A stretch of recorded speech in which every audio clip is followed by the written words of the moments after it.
한 연인이 있었습니다. 남자는 공학도고 여자는 문학도입니다.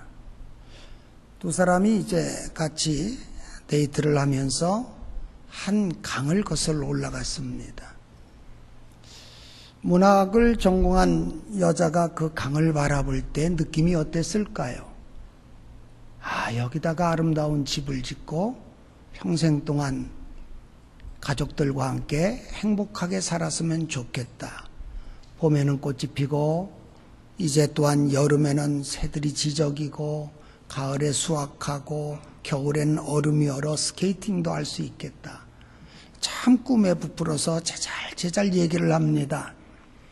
남자는 공학도입니다.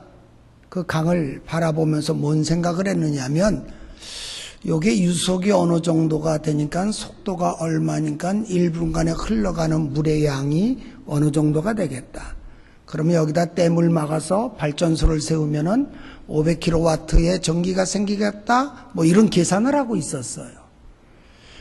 똑같은 강을 바라봤지만 여자는 집을 짓고 아름답게 살 꿈을 꾸었지만 남자는 여기다 댐을 막고 발전소를 세우면은 전기를 생산할 수 있겠다라는 생각을 했습니다. 사람들이 같이 살아가지만 시각의 차이가 다 있습니다. 여러분, 부부가 살면서 똑같은 생각을 하나요? 달라요. 남자와 여자의 차이는 굉장히 많습니다. 여자는요, 한번 기분 나쁘면 30년도 가고 50년도 갑니다. 지워지질 않습니다. 분명히 이걸 여자가 잘못해서 남편이 이야기를 꺼냅니다. 여보, 이거 당신 실수했어. 그러면 여자는 5년 전 얘기까지 꺼냅니다. 토시도 하나 안 틀립니다. 어쩜 그렇게 기억을 잘하는지.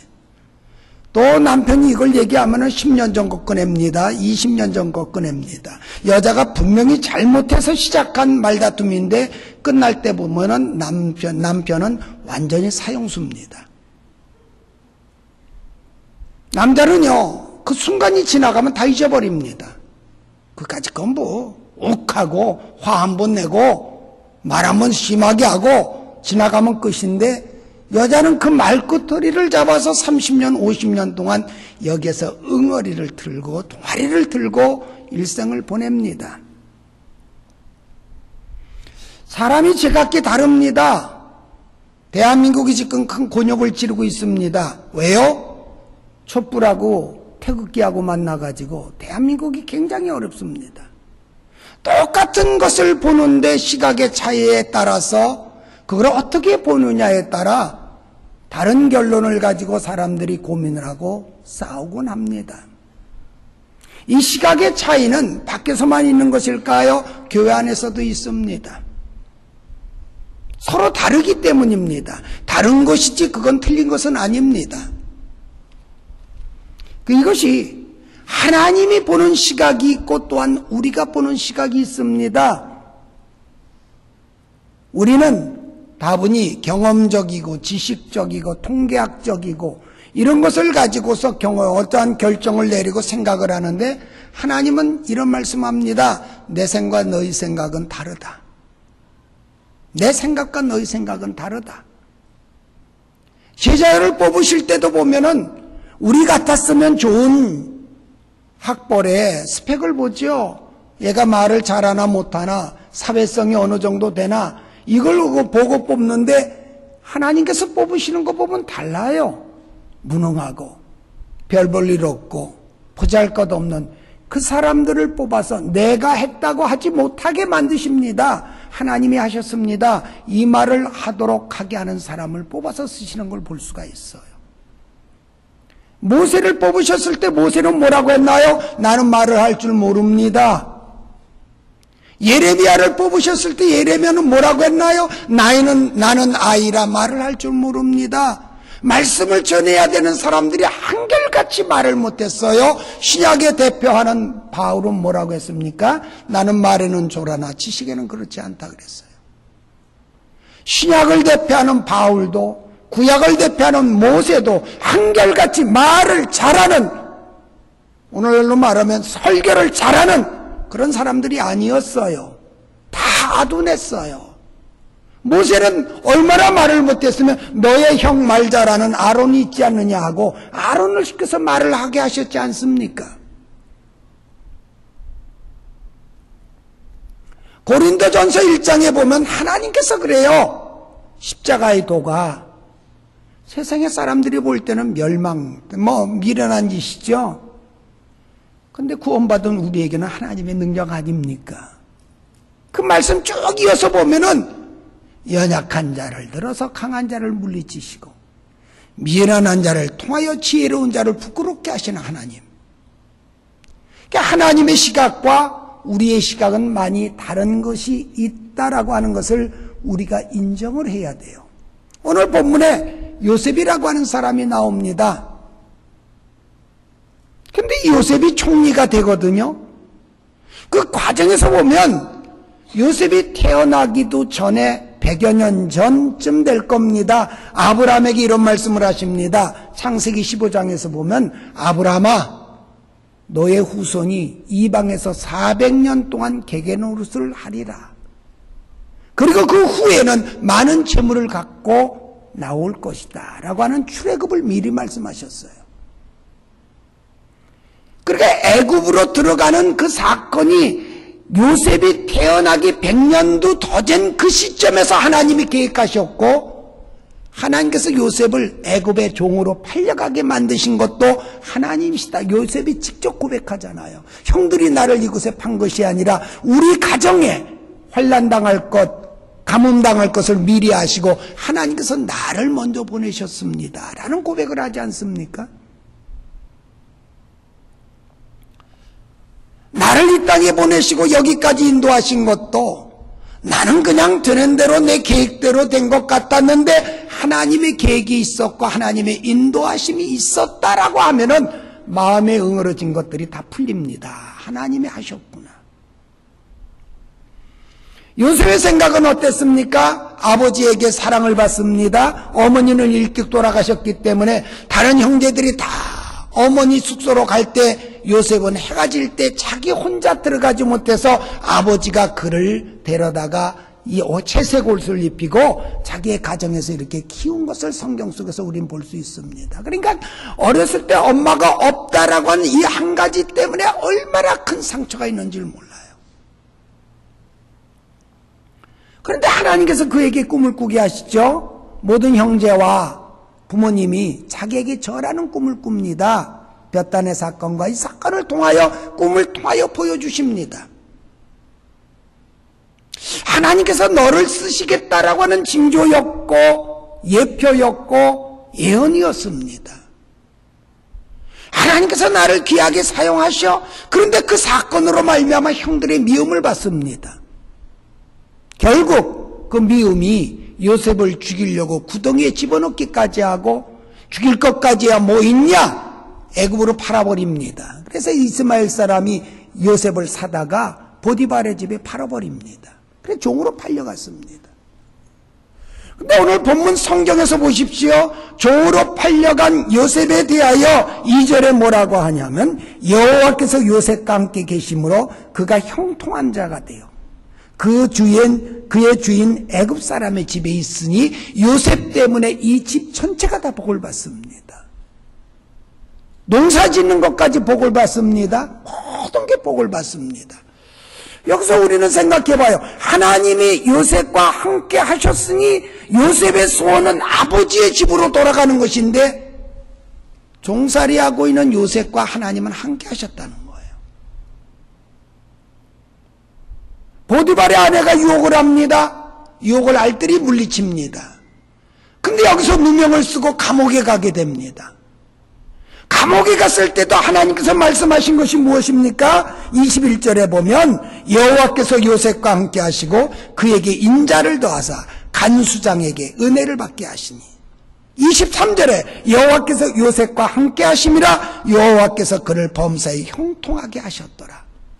형통하게 하셨더라. 종살이하고 감옥에 들어가 있는데 억울해 죽겠는데 누가 나를 좀 끌어냈으면 좋겠는데 그 억울함을 당하고 있는 이 사람에 대하여 하나님 편에서는 형통케 하셨고 그에게 복을 주셨다. 이렇게 설명하고 있어요. 여러분들이 당하는 고난, 여러분들이 여러 가지 고비를 겪는 그 연단, 이 모든 과정에 있어서 여러분들은 이것이 끔찍이 싫을 수도 있습니다. 그런데 하나님이 계획하시고 훈련시키는 일이라면 하나님의 목적이 있는 연단이에요. 요셉의 시각과 하나님의 시각은 달랐어요. 그런데 한 가지 감사한 것은 요셉은 어디를 가든 종살이를 하든 감옥에 들어가든 어떤 장소에서든 성실하게 일을 했다는 거예요. 환경에 원망을 하고 불평을 하고 내가 그래도 잘 나가던 사람, 내가 그래도 이 정도의 스펙을 가지고 있는데 이것밖에 내가 살지 못하느냐라고 하는 원망과 불평이 없이 어느 곳에서나 하나님의 함께하심을 체험하며 충성을 다했다라고 하는 것이에요.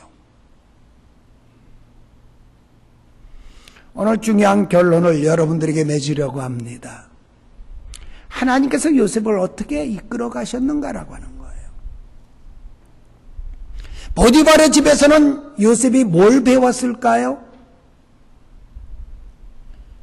보디발의 집은 왕의 죄수들을 가두는 감옥이 있었기 때문에 그의 가족들뿐이 아니라 온갖 죄수들까지 다 먹여야 되는 가정 총무의 역할을 했기 때문에 그곳에서 요셉은 경제를 배우기를 시작합니다. 이들을 한 달 동안 먹이려면 얼마만큼의 쌀이 있어야 되고 얼마만큼의 고기가 있어야 되고 어떤 음식이 얼마만큼 있어야 되고 이걸 1년, 2년 하다 보니까 수많은 사람들을 먹이다 보니까 거기서 경제를 배우는 거예요. 두 번째, 감옥에 들어갔을 때는 어땠나요? 그냥 맥없이 감옥 생활한 건가요? 아니에요. 왕의 죄수가 갇히는 곳이었기 때문에 정치하는 사람들이 그곳에 들어왔어요. 감옥 안에서는 정치를 배우는 거예요. 하나님의 프로그램은 그랬어요. 보디발의 집에서는 종살이 했지만 경제를 배웠고 감옥 안에서는 정치를 배웠어요. 왜요? 총리를 할 사람이었기 때문에 경제도 알고 정치도 알아야 돼요. 하나님은 먼 것을 보시고 이 사람이 되어야 될 그릇을 보시고 하나님께서 연단시켜 나가는데 원망하고 불평하고 짜증내고 내가 이것밖에 안 돼 세속에 취하여서 그렇게 원망하다 끝내는 인생들이 있습니다. 그러나 진정한 하나님의 사람, 영의 사람이라고 하면 모든 사건 뒤에 숨어있는 하나님의 손길을 봅니다. 하나님이 역사하고 계시구나. 하나님이 이끌어 가시고 계시구나.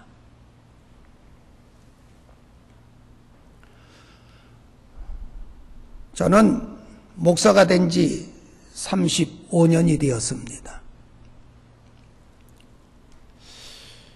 젊었을 때는 참 혈기가 많았습니다. 저는 태권도 국가대표도 했던 사람입니다. 해군에서 다이빙 하던 사람입니다. 그 남자가 강하다라고 하는 코스를 다 거쳤어요. 20대 때는 세상에 무서운 것이 없었습니다. 어느 날 한방에 하나님께서 저를 부르셨어요. 그리고 맨 처음에 사역을 시작하니까 기도하는 사람들이 한결같이 이야기합니다. 하나님께서 당신을 5대양 6대도로 보내서 쓰실 것이다. 저는 이해가 안 됐습니다. 저는 26살 군대 6년 생활하고 제대할 때까지 고등학교 졸업장이 없었어요. 왜요? 하도 쌈박질하러 다니느라고 그럴 사이가 학교 다닐 시간이 없었습니다. 내가 외국 나가면 영어 한마디를 할 줄 아나? 사람이 똑똑해서 지식이 있고 그렇기를 하나? 아무것도 가진 것이 없는 성질 더러운 거 하나밖에 빼놓으면 아무것도 없었어요. 근데 하나님이 쓰신대요. 그래서 제가 속으로 웃었어요. 웃기고 있네. 근데 처음 26살 때 성령을 받고 나니까 영화를 열어주셔서 귀신도 보이고 사람들의 이마만 보면 저 사람이 뭐가 될 사람이야? 예언이 나가고 아픈 사람이 옆에 있으면 그 아픈 통증이 내 몸으로 그대로 전달이 되어 와서 이 사람은 어디 원인이 있고 아파. 알았어요. 그리고 기도하면 낫어요. 정신이 이상한 사람 데려다가 3개월 데리고 있으면 미친 사람이 낫기도 했고요. 하나님께서 강력하게 은혜를 주셔서 세상으로 빠지지 못하게 하신 다음에 연단을 시키시기를 시작하는데 제가 각오를 했어요. 하나님, 저 똑똑하지 못한 거 아시지요? 기억력 나쁜 거 아시지요? 제가 잘할 수 있는 게 아무것도 없습니다. 그저 열심히 하는 거 한 가지만 있습니다. 하나님, 성경 열심히 읽겠습니다. 기도 열심히 하겠습니다. 신학적인 지식은 많이 떨어질지라도 하나님 그것만큼은 하겠습니다. 라고 해가지고 36년 동안 한 달에 성경 1독을 지금도 계속하고 있습니다. 몇백 독 했어요. 기도요? 삼각산 올라가서 10년 동안을 철야기도 하고 꼬박 12시에 무릎 꿇으면 새벽 5시까지 무릎 꿇는 훈련을 10년 동안 했습니다. 40일 금식도 해봤고 21일 금식해서 10몇 번을 해봤습니다.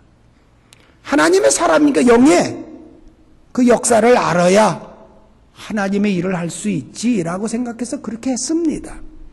서울에서 개척해서 교회도 졌습니다. 그리고 미국 들어왔습니다. 그런데 지금 우리 교회 참 큽니다. 어떻게 큰지 압니까? 10몇 년 동안 개척하고 있는데 그때나 지금이나 똑같은 숫자에 변하지 않는 모습을 가지고 있습니다. 그래서 내가 늘 주님은 변찮는 주님의 은혜다 그래요. 뭐 20명, 많으면 30명 그렇게 예배를 드려요.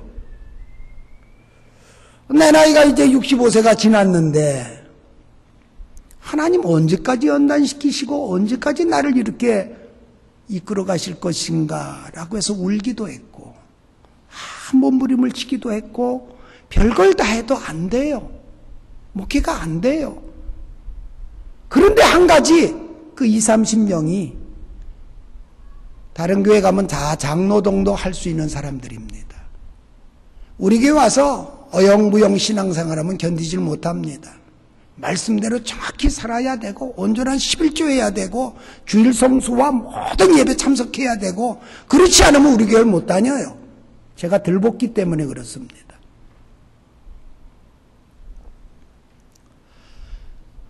보세요. 하나님께서 저를 연단시키셔서 이제는 다 죽은 사람이 되었습니다. 누가 때려도 맞고 어저께 아내가 뭐라고 해서 제가 울었어요.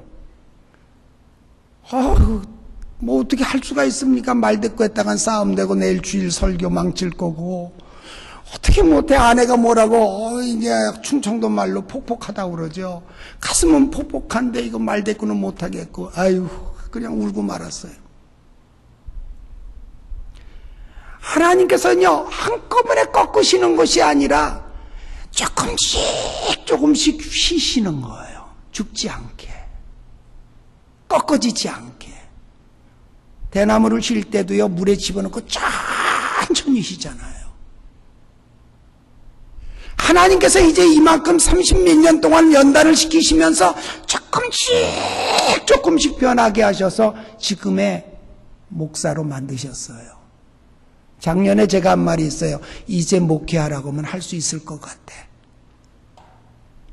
근데 다 끝나가요. 은퇴 연령이 70세니까 4년 그 정도 있으면 은퇴를 해야 되잖아요. 한 가지 위안받는 게 있어요. 예수님 3년 사역하셨다는 거. 내 남은 일생 하나님 앞에 헌신하고 생명까지 바치겠다라고 하는 그 각오를 합니다. 순교하라고 하면 할 수 있을 것 같아요. 하나님께서 나를 이끌어 가실 때 요셉은 몰랐어요. 왜 감옥에 가는지, 왜 내가 종으로 팔려가는지 몰랐어요. 예수님께서 제자들의 말을 시키시죠. 베드로가 만류합니다. 차라리 목욕시켜 주십시오. 아니다. 한 번 목욕한 사람은 다시 목욕할 필요가 없고 발만 씻으면 된다. 구원의 은혜를 갖다 가리키신 것이죠. 그때 예수님께서 말씀하세요. 이제는 내가 알지 못하나 이후에는 알게 되리라. 때로는 내가 알지 못해요. 하나님께서 왜 이 고통을 주셨고 하나님께서 왜 이 억울함을 주셨는지 몰라요. 나중에 보니까 하나님의 손길이었어요. 감사할 수가 있어요. 세상은 다 끝난 것 같고 세상은 다 모든 걸 포기하여도 하나님은 포기하지 않고 나에게 지금 이끌어 가시는 각도가 있다라고 하는 것을 여러분들이 믿으셔야 돼요. 요셉을 그렇게 이끌어 가셨어요. 한번 보시죠. 요셉이 참 성결하게 잘 살았잖아요. 한 가지 실수한 게 있어요. 감옥 안에서예요. 술 따르는 관원장과 떡 굽는 관원장이 죄수로 들어오죠. 두 사람이 똑같이 꿈을 꿨죠. 근데 한 사람은 복직된다는 것을 이야기하고 한 사람은 죽는다는 것을 얘기해요. 술 따르는 관원장이 복직이 됐어요. 그때 요셉이 청탁을 해요. 나가서 내 억울함 좀 풀어달라고. 바로한테 이야기해서 나 절대로 그렇게 간음하려고 했던 사람 아니다라고 설명을 좀 해달라고, 나를 좀 풀어달라고. 그런데 희한한 거 있죠? 하나님께서 네가 아직도 사람의 방법을 못 버렸구나. 하나님께서 그 술 따르는 관원장이 감옥에서 나가자마자 요셉 자체를 새까맣게 잊어먹게 만드세요. 그리고 얼마요? 2년이 지났어요. 요셉아, 너 세상적인 거 가지고 있던 거 다 버렸냐? 그걸 2년 후에서야 바로에게 꿈을 꾸게 하시고 그 역사를 따라 술 따르는 관원장이 그때서야 요셉을 생각하게 되죠. 그리고 요셉이 총리로 등용하게 되죠. 시간은 하나님 앞에 있어요. 빨리 하나님의 역사가 나에게 이루어지기를 원한다면은 내가 가지고 있는 수단과 방법을 버릴 줄 알아야 돼요. 육체의 정욕을 따라 살던 내 모습을 다 버릴 줄 알아야 돼요. 내 머리에서 나와서 하나님의 일을 한다고 하던 그것도 다 버려야 돼요. 오직 영의 사람은요, 끝까지 하나님 앞에 무릎 꿇고 주님의 방법이 무엇입니까? 몸부림치는 그 사람이 하나님 앞에 요셉과 같이 쓰임을 받을 수 있는 거예요. 마지막에 요셉이 고백하잖아요. 형들이 나를 이곳에 팔았다라고 근심하지 마소서. 하나님이 우리의 가족을 구원하시려고 나를 먼저 보내셨던 것뿐이지 형들이 나를 팔았다고 근심하지 마소서. 내가 형들과 형의 자손들 모두를 다 돌보리이다. 요셉의 그 고백을 하고 사랑으로 포옹을 하죠. 우리 믿음의 사람은요, 목적을 하나에 두어야 합니다. 누굽니까? 하나님께 두어야 합니다. 세속적 방법으로 교회는 절대로 나아가면 안 됩니다. 교회 하나님이 주신 말씀을 변개를 하고 세상의 방법으로 말씀을 누더기로 만들어가는 지금 세대입니다. 교황청에서는 성경을 다시 써야 된다라고까지 이야기합니다. 얼마나 위험한 말입니까? 말씀을 믿고 기도 가운데서 요셉과 같은 성숙이 있는 저와 여러분 되시기를 예수님의 이름으로 축원을 드립니다. 기도합니다. 하나님, 나름대로 열심히 살아왔지만 아직도 힘에 부치는 모습들이 있습니다. 나의 미래가 두렵고 내일이 두렵고 한 모습들도 있습니다. 전능하신 주님 앞에서 평안하라 평안하라 하셨는데 평안하지 못하고 불안한 이 마음들을 하나님 용서해 주시고 믿음의 사람으로 오늘 영의 사람으로 거듭나는 은혜가 있게 축복하여 주옵소서.